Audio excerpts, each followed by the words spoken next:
नमस्कार, मैं हूं पूजा सिंह। चलिए रुक करते हैं खबरों का। तो वहीं उत्तराखंड के युवाओं को रोजगार से जोड़ना हमारी प्राथमिकता है। ये बातें सीएम धामी ने कही। साथ ही उन्होंने कहा कि विभिन्न विभागों में पारदर्शी प्रक्रिया के माध्यम से हजारों युवाओं का सरकारी नौकरियों में चयन हो रहा है। हमारी सरकार प्रदेश में सभी रिक्त पड़े पदों को भरने हेतु प्रतिबद्ध है। आपको बताते चले कि उत्तराखंड अग्रणी राज्यों में शामिल होते ही देश के अन्य प्रदेशों के लिए मिसाल बन रहा है। प्रदेश के युवाओं को उनका हक दिलवाने के लिए हमने उत्तराखंड में देश का सबसे सख्त नकल विरोधी कानून लागू किया और नकल माफियाओं को सलाखों के पीछे भेजने का काम किया। हमारा राज्य देश के उन राज्यों में शामिल हो गया है जो नवाचार करने के मामले में, कड़े निर्णय लेने के मामले में, नई नई उपलब्धियां प्राप्त करने में हिंदुस्तान के अग्रणी राज्यों में हमारा नाम आ गया है। पेपर लीक की वजह से युवाओं का, हमारे नौजवानों का, भाई बहनों का भविष्य अंधेरे में जा रहा था और उनके माता पिता के जो सपने थे वो सपने चकनाचूर हो रहे थे। उनका आत्मविश्वास लगातार कम हो रहा था, आत्मबल कम हो रहा था, क्योंकि उनको लगता था कि हमारी योग्यता, क्षमता, प्रतिभा के साथ न्याय नहीं हो रहा है। और इसी समस्या को गंभीरता से लेते हुए हमने न केवल नकल माफियाओं को जेल की सलाखों के पीछे डालने का काम किया, बल्कि देश का सबसे सख्त नकल विरोधी कानून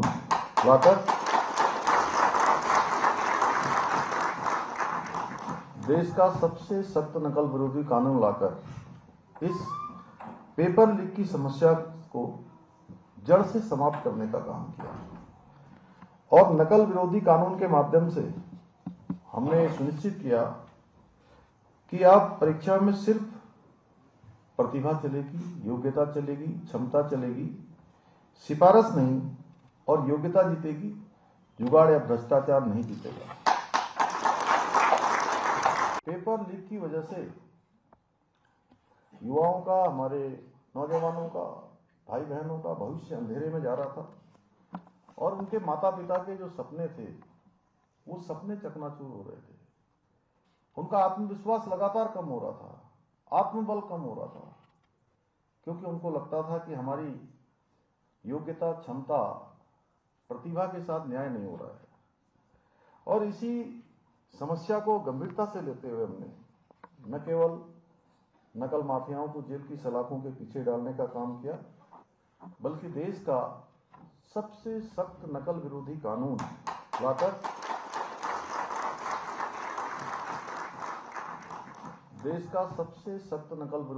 लाकर इस पेपर लीक की समस्या को जड़ से समाप्त करने का काम किया। और नकल विरोधी कानून के माध्यम से हमने सुनिश्चित किया कि आप परीक्षा में सिर्फ प्रतिभा चलेगी, योग्यता चलेगी, क्षमता चलेगी, सिफारिश नहीं, और योग्यता जीतेगी, जुगाड़ या भ्रष्टाचार नहीं जीतेगा। तो वहीं प्रयागराज में महाकुंभ मेले का समापन हो चुका है। महाकुंभ मेले के समापन पर मुख्यमंत्री पुष्कर सिंह धामी ने सोशल मीडिया एक्स पर ट्वीट किया है। सीएम धामी ने लिखा है कि राष्ट्रीय चेतना के अद्वितीय प्रतीक और सनातन धर्म की गहन आस्था के केंद्र पवित्र प्रयागराज महाकुंभ पर भारत के यशस्वी प्रधानमंत्री आदरणीय श्री नरेंद्र मोदी जी के प्रेरणादायक विचार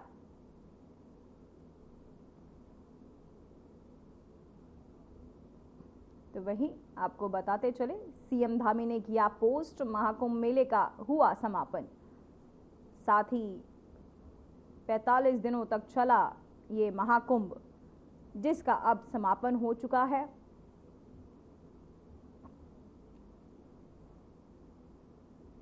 तो वहीं उत्तराखंड के कैबिनेट मंत्री प्रेमचंद अग्रवाल और सुबोध उनियाल ने वायरल वीडियो में राज्य में पहाड़ी और मैदानी विवाद को जन्म दे दिया है। दोनों मंत्रियों के बयान का जमकर विरोध किया जा रहा है और कई स्थानों पर उनके पुतले भी जलाए गए हैं।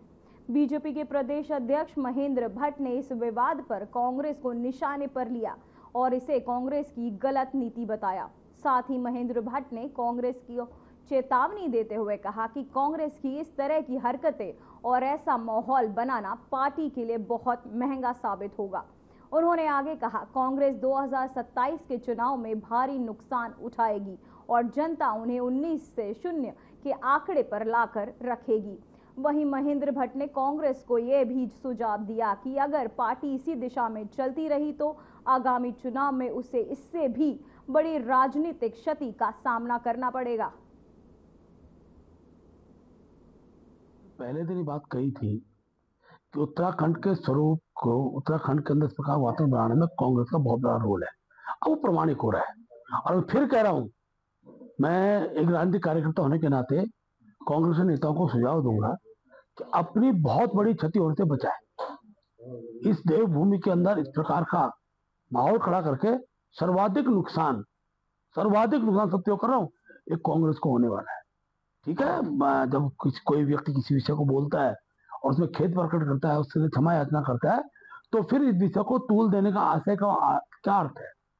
और जिस प्रकार से लगातार मैं देख रहा हूं कि कांग्रेस के नेताओं द्वारा इसको बार बार मैदानी पहाड़ी कह के जो माहौल को बनाने का प्रयास किया जा रहा है, उत्तराखंड की जनता 2027 के चुनाव में कांग्रेस को 19 से 0 पर लाएगी। ये मैं स्पष्ट रूप से कह सकता हूं और मैं इस बात को मैं देख भी समझ रहा हूं।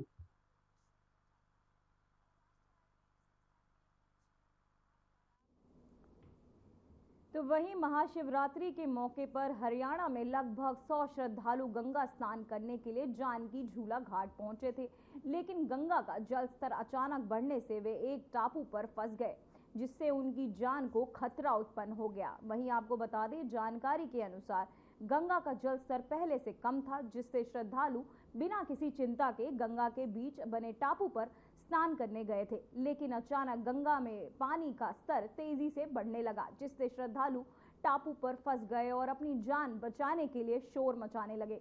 तो वहीं श्रद्धालुओं की मदद के लिए तुरंत मुनिकेरती थाना पुलिस ने अधिकारी मौके पर पहुंचे। पुलिस अधिकारियों के अनुसार आवाजें सुनकर जानकी झूला घाट के पास ड्यूटी पर तैनात जल पुलिस के जवान राजेंद्र सिंह, रवि राणा, विनेश चौहान, पुष्कर रावत और महेंद्र चौधरी ने अपनी जान जोखिम में डालकर सभी श्रद्धालुओं को सुरक्षित बाहर निकाला और उनकी जान बचाई।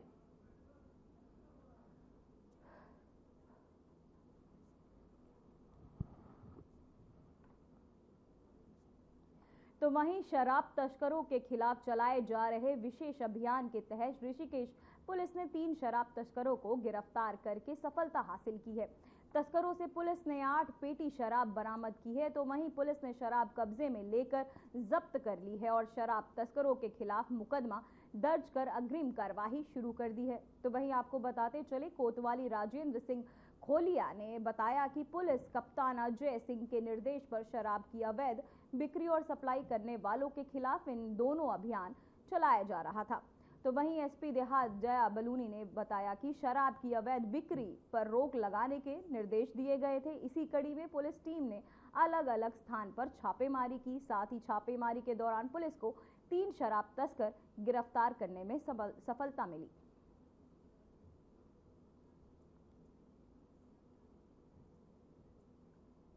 तो वहीं मौसम विभाग की भविष्यवाणी सटीक साबित हुई।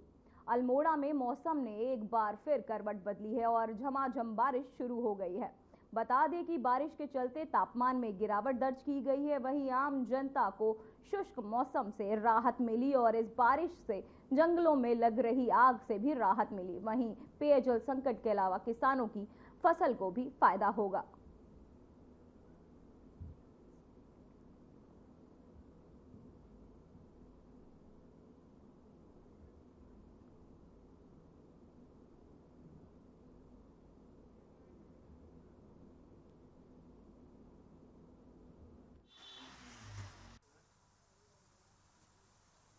मौसम ने सर बहुत अच्छा गड़बड़ ले रखा है। जो बारिश हो रही है, बहुत प्यारा मौसम हो गया और इससे टूरिस्ट प्लेस को भी बहुत अच्छा, जो अभी टूरिस्ट आएंगे उससे भी अच्छा होगा। और जो यहाँ की खेती बाड़ी है और ये जो जलाशय स्रोत सूख गए हैं उसके लिए भी काफ़ी मदद मिलेगी इससे। और पहाड़ के लोगों को जो अभी खेती में थोड़ा सूखा है और जंगलों में आग लगने का जो संकट है थोड़ा इससे राहत मिलेगी। धन्यवाद।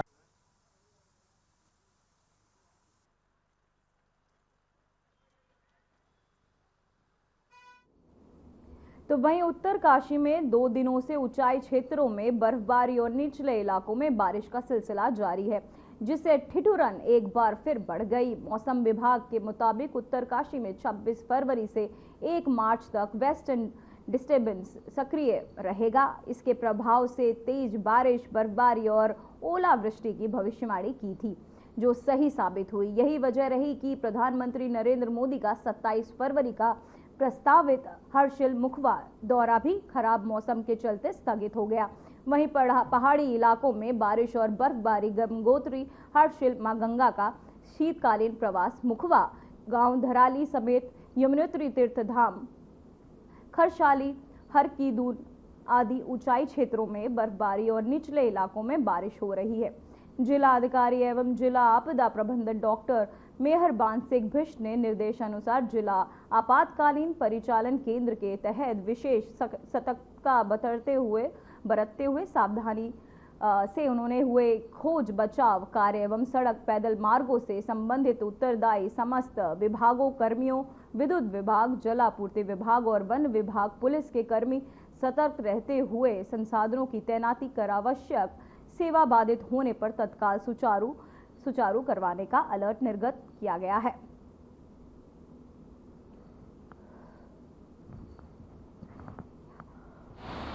जैसा कि आप जानते हैं कि उत्तरकाशी एक सेब बाहुल्य क्षेत्र है और सेब की फसल में इस समय बहुत जल्दी जो गर्म जलवायु वाले क्षेत्र हैं वहाँ पर जो है सिल्वर टिप स्टेज आ गई है और थोड़ी देर में आप देखेंगे तो ग्रीन टिप स्टेज आ जाएगी। लेकिन जो ज़्यादा ऊंचाई वाले क्षेत्र है वहाँ तो खैर ये सब स्थितियाँ देर से आएंगी। उन सब पौधों को जो पानी मिलेगा उसकी वजह से फूलों की जो है फ्लावरिंग पर, वेजिटेटिव ग्रोथ पर और बाद में इसके फ्रूट सेटिंग पर बहुत अच्छा प्रभाव पड़ने वाला है। साथ ही साथ इसकी वजह से जो टेम्परेचर डाउन हुआ है उससे सेब की जो चिलिंग रिक्वायरमेंट है वो भी पूरी होगी और उसका भी सेब की गुणवत्ता पर, उत्पादन पर बहुत अच्छा प्रभाव पड़ने वाला है।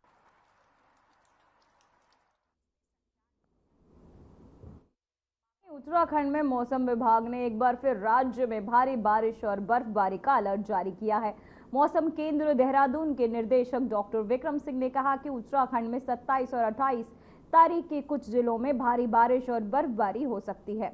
तो वहीं विक्रम सिंह ने आगे कहा कि पहाड़ी जिलों में भारी बारिश इन 2 दिनों में हो सकती है। वहीं जिला देहरादून में भी कहीं कहीं भारी बारिश हो सकती है। साथ ही आपको बताते चले कि पहाड़ी जिले हैं चमोली, उत्तरकाशी, रुद्रप्रयाग, बागेश्वर, अल्मोड़ा जैसे जिलों में 3200 मीटर से ऊपर वाले क्षेत्रों में भारी बर्फबारी इन 2 दिनों में देखने को मिलेगी। इसलिए इन 2 दिनों में पहाड़ से अधिकांश जिलों में भारी बारिश और बर्फबारी की चेतावनी मौसम विभाग ने जारी की है।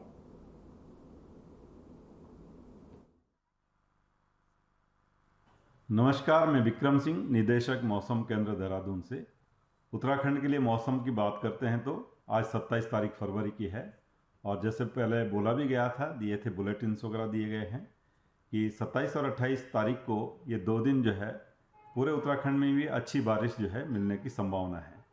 तो 27 और 28 में जो एक पश्चिम विक्षोभ ये निकल रहा है वो स्ट्रॉन्ग है, एक्टिव है और उसकी वजह से आप देखेंगे कि आज 27 और कल 28 तारीख ये 2 दिन जो है ज़्यादातर जगहों में हल्की से मध्यम बारिश जो है प्रदेश में वो देखने को मिलेगी। जहाँ तक फिर भारी बारिश की बात करते हैं या वेरी हैवी स्नोफॉल की बात करते हैं तो उसमें विशेषकर अंदर के डिस्ट्रिक्ट जो हमारे उत्तरकाशी, चमोली, पिथौरागढ़, रुद्रप्रयाग और बागेश्वर है तो उनमें जो 3200 मीटर से ऊपर के जो एरियाज हैं, 3500 मीटर के आसपास के एरियाज या उससे अधिक के, तो आप वहाँ पर देखेंगे कि वेरी हैवी स्नोफॉल जो है 3500 मीटर से ऊपर जो है वो मिलेगी कुछ जगहों में। और साथ में जो हैवी स्नोफॉल है वो मैं कहूँगा कि 3200 मीटर या उसके आसपास तक के जो क्षेत्र है इन अंदर के डिस्ट्रिक्ट्स में वहाँ पर वो मिलेंगी 27 और 28 को। तो वहीं उत्तराखंड विधानसभा बजट सत्र के दौरान सदन में संसदीय कार्य मंत्री प्रेमचंद अग्रवाल के विवादित बयान को लेकर विपक्ष लगातार हमलावर है। विपक्ष की तरफ से कहा जा रहा है कि बीजेपी में कई मंत्री और नेता आए दिन असलहे लेकर लोगों को धमकाने का काम कर रहे हैं। वहीं देखा जाए तो इससे पहले प्रेमचंद अग्रवाल ऋषिकेश में सरेआम एक व्यक्ति को मार रहे थे। वहीं प्रयागराज में महाकुंभ प्रस्थान करने से उनके पाप नहीं धुल जाएंगे।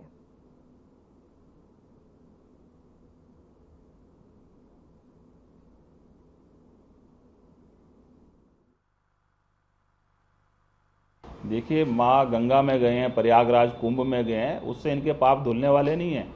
मंत्री की एक गरिमा होती है, किस प्रकार से आपने गरिमा को तार तार करने का काम सदन के अंदर आपने किया, किस प्रकार से खुलेआम आपने ऋषिकेश के अंदर आप लड़ते झगड़ते नजर आए। तो इनके मंत्री खाली ये प्रेमचंद अग्रवाल तो एक उदाहरण है। इनके कई और नेता है जो आए दिन असले लेके घूमते फिर रहे हैं, लोगों को धमकाने का काम कर रहे हैं। ये लोग, इनका विकास से कोई मतलब नहीं है। भारतीय जनता पार्टी अपने गिरेबान में झांके और प्रदेश के विकास के लिए जो जनता ने इनको चुन के भेजा है, उन मुद्दों को प्रमुखता के साथ उठाना इनको चाहिए।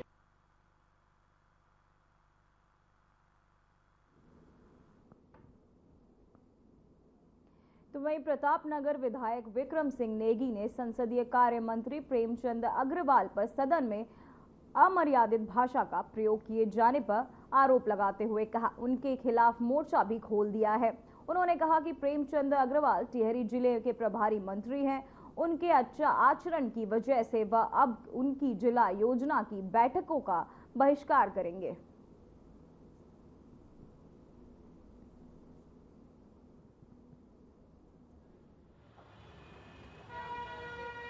इतनी देर में जब छूटूंगा यहाँ से। देखिए, विधानसभा में संसदीय कार्य मंत्री जी द्वारा जो असंसदीय भाषाओं का प्रयोग किया गया है और उत्तराखंड के जनमानस का और देवभूमि की जनता को जो गाली दी गई, ये बर्दाश्त करने योग्य नहीं है। मैंने तय किया है कि वो टिहरी और उत्तरकाशी के प्रभारी मंत्री हैं और जिला योजना के बैठक और जो अन्य बैठकें उनके द्वारा की जाती है, मैं उनकी बैठकों का बहिष्कार करता हूं और जब तक वो प्रभारी मंत्री रहेंगे तब तक मैं उनकी बैठकों में नहीं जाऊंगा। तो वहीं देर शाम मंगलौर गगन नगर नहर के पास चेकिंग के दौरान पुलिस को बदमाश के साथ मुठभेड़ हो गई। बता दें कि बदमाशों ने चेकिंग के दौरान पुलिस पर फायरिंग कर दी। वहीं जिसके बाद जवाबी कार्यवाही में पुलिस ने बदमाश के पैर में गोली मारी। दरअसल बीते दिनों हुए अंकित हत्याकांड के मुख्य आरोपी के साथ पुलिस की मुठभेड़ हुई।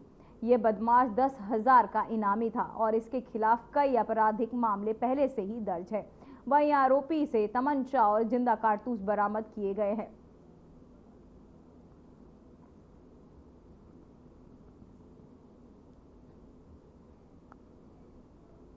तो वहीं दिनेशपुर के रामबाग स्थित शिव मंदिर में शिवरात्रि से अगले दिन भी भारी संख्या में शिव भक्तों ने शिवलिंग पर जल अभिषेक किया।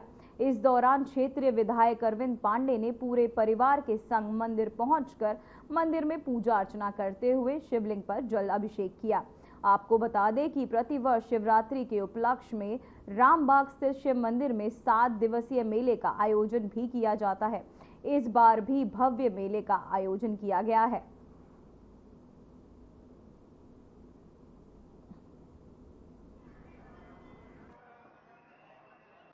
यहाँ की मान्यता जो है ये 350 वर्ष पहले की है। यहाँ शिव मंदिर वास्तविकता जो है ये जागृत मंदिर है, भोलेनाथ की लिंग है। यहाँ पर जो भी श्रद्धालु आकर मनोकामना करते हैं वो पूर्ण होता है। इसकी जो है जीती जागता उदाहरण है। यहाँ की घटना मैंने अपने देखा कि हमारे गांव के एक मरीज, वृद्ध मरीज करीबन 70 साल का था, बरेली से, दिल्ली से, लखनऊ से भी वापस आ गई। डॉक्टर ने जवाब दे दिया कि और अधिक से अधिक 24 घंटे का मेहमान है, आप घर में ले जाओ।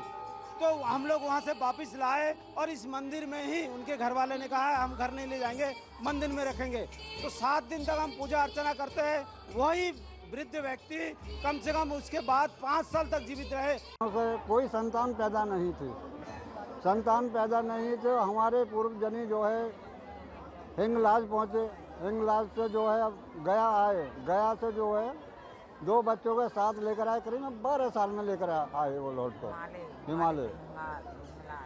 तो चंदान गांव जो था हमारा, आज धनेशपुर है, वहाँ पुराना गांव चंदान था, तो वहाँ आए हैं तो 2 बच्चों को साथ लेकर आए हैं। तो वहाँ घर में परिवार में कोई पहचानने का राजी नहीं था। तू कहाँ से आ गया बाबा जी? अरे कि नहीं मैं तुम्हारा भाई हूँ। हाँ, तो तुम्हारा भाई हूँ कि मैं हुआ वहाँ फला जगह यात्रा में इतने साल में गए, 12 सालों में वो पैदल यात्रा में लौटे थे। आपने जिस विधानसभा के सवाल की बात की, मैं इस बात को जानता हूँ कि कोई सा भी आदेश अगर जो बीच सत्र में लागू किया जाए तो कहीं ना कहीं लोगों का नुकसान हो जाता है। मैं इस बात का पक्षधर हूँ कि प्रकृति का संरक्षण, प्रकृति का संवर्धन होना बहुत आवश्यक है, और जल की कमी दिन प्रतिदिन होती जा रही है। गर्मी का सीजन में जो चाइना धान लगाया जाता है, इसकी वजह से निश्चित ही वाटर लेवल डाउन होता है और पानी पीने की हमें को दिक्कत आती है।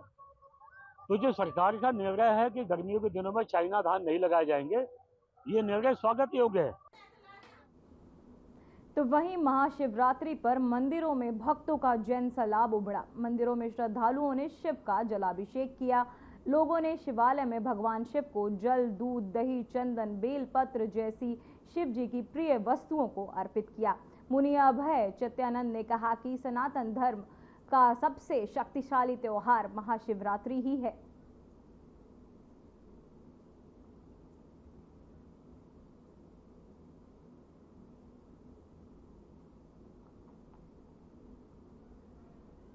हाल में अधिकांश लोग धार्मिक मसलों में बहुत अनुशासित है। हम लोगों का जब संसर्ग जब तक किसी बाहरी तत्व से नहीं होता तब तक हम धार्मिक रूप से बहुत अनुशासित रहते हैं। ये उत्तरांचल की संस्कृति भी है, और यहाँ पे आप देख रहे होंगे कि किसी भी प्रकार का कोई चौकीदार या कोई हल्ला नहीं हो रहा है। ये और कहीं भी आप देखेंगे कोई गंदगी नहीं फैलाई जा रही है। ये बहुत अच्छा। कलेश्वर महादेव का मंदिर यम का तपोस्थली है और एकमात्र भारत में ऐसा स्थान है जहाँ पर यम भगवान ने पूजा किया था, जो मृत्यु के देवता है। तो इसकी बहुत बड़ी मान्यता है और उसके लिए ही सारे भक्त यहाँ पे जो है आते हैं, दर्शन करते हैं और पुण्य लाभ प्राप्त करते हैं। सभी हमारे पौड़ी जनपद के और प्रदेश के जितने भी हमारे वासी हैं, सब लोग को ऊपर कंकालेश्वर महादेव की कृपा बनी रहे। कंकालेश्वर मंदिर का पहले का जो नाम है ये कंकालेश्वर के नाम से प्रसिद्ध है, और वर्तमान में हम इसको कंकालेश्वर मंदिर के नाम से जानते हैं।